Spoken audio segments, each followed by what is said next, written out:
പെർപെൻഡിക്കുലർസ് വരയ്ക്കാം.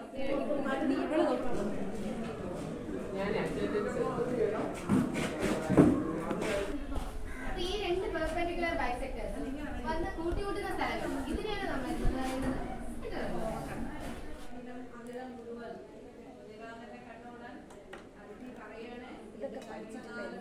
എന്താ അർച്ചന അവിടെ ശരി? എന്നാ ഒരു കാര്യം ചെയ്യും, നിങ്ങൾ എല്ലാരും ഒന്ന് പുറത്തേക്ക് ഇറങ്ങും. ബുക്കൊന്നും വേണ്ട.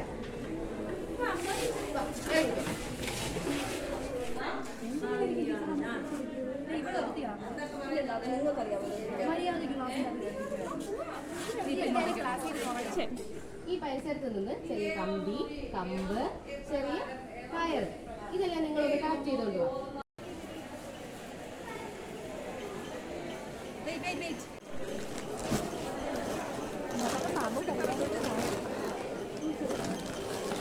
പിള്ളേരെ കിട്ടി കിട്ടി, ഞങ്ങൾക്ക് കിട്ടി.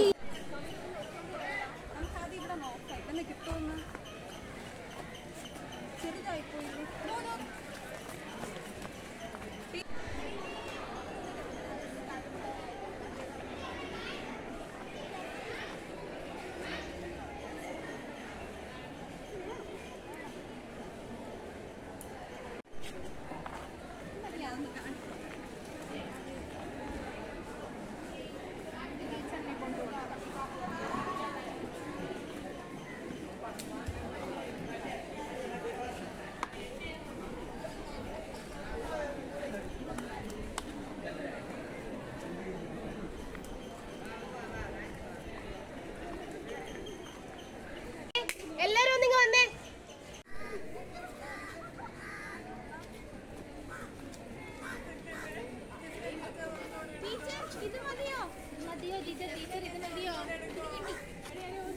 കമ്പി ഒന്ന് നൂറ്റെടുത്തിട്ടേ ഈ കിണറിന്റെ ഷേപ്പിലൊന്ന് വളച്ചെടുക്കാം. ഇത് വലിച്ചു പിടിയിടേ, വലിച്ചു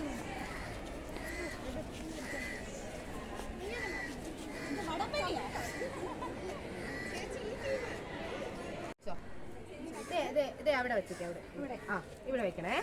കുറച്ചുകൂടെ നീക്കി വെച്ചേ. Okay okay. ഇതിങ്ങനെ വളച്ചെടുത്തേ, മെല്ലെ മെല്ലെ വളച്ചെടുത്തേ, വളക്കണേ.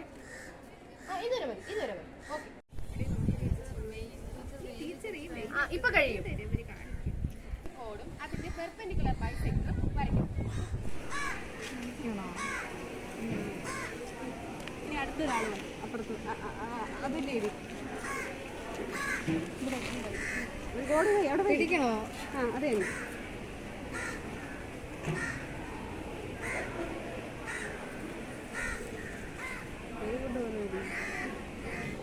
പിടിച്ചോണേ.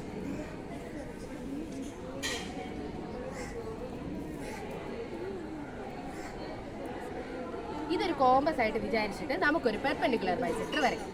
ട്രെയിനിങ്ങിന് അത് കിട്ടിയില്ല. ഞാനാണെങ്കിൽ 9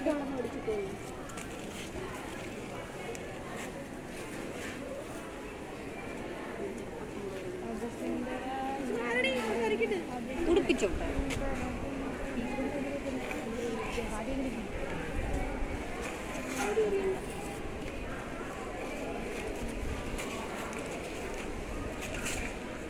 കറക്റ്റാണോ ടീച്ചറെ?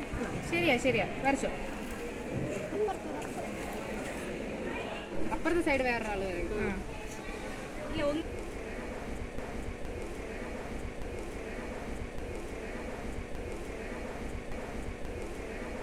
കോഡിനെ ഇതുപോലെ ഒന്ന് വരയ്ക്കും. ഈ രണ്ട് ലൈനും ജോയിൻ ചെയ്തില്ലേ, ഈ പോയിന്റിന് എന്താ പറയുന്നത്? ഇപ്പൊ നമുക്ക് സെന്റർ കിട്ടിയില്ലേ, ഇത് ഉപയോഗിച്ച് നമുക്ക് റേഡിയസ് കണ്ടുപിടിച്ചൂടെ? ഇന്ന് നമ്മളെ ക്ലാസ്സിൽ പഠിച്ചതും ഇതേ കാര്യമല്ലേ? ഇത് ഉപയോഗിച്ചപ്പോ നമുക്ക് ആ കിണറിന്റെ റേഡിയസ് കണ്ടുപിടിച്ചൂടെ? കണ്ടുപിടിക്കാം അല്ലേ? അപ്പൊ യാതൊരു ടൂൾസും ഇല്ലാതെ കിണറിന്റെ മധ്യഭാഗത്ത് ഇറങ്ങാതെ നമുക്ക് കിണറിന്റെ സെന്ററും റേഡിയസും കണ്ടുപിടിക്കാൻ പറ്റിയില്ലേ? അപ്പൊ അർച്ചന നമ്മുടെ ഈ പീരീഡിൽ ചോദിച്ച ചോദ്യം കൊണ്ടല്ലേ നമ്മൾ ഇത് കണ്ടുപിടിക്കാൻ വേണ്ടി ഇറങ്ങിയത്? അപ്പൊ അർച്ചനയ്ക്ക് നല്ലൊരു കൈയടി കൊടുക്കണ്ടേ?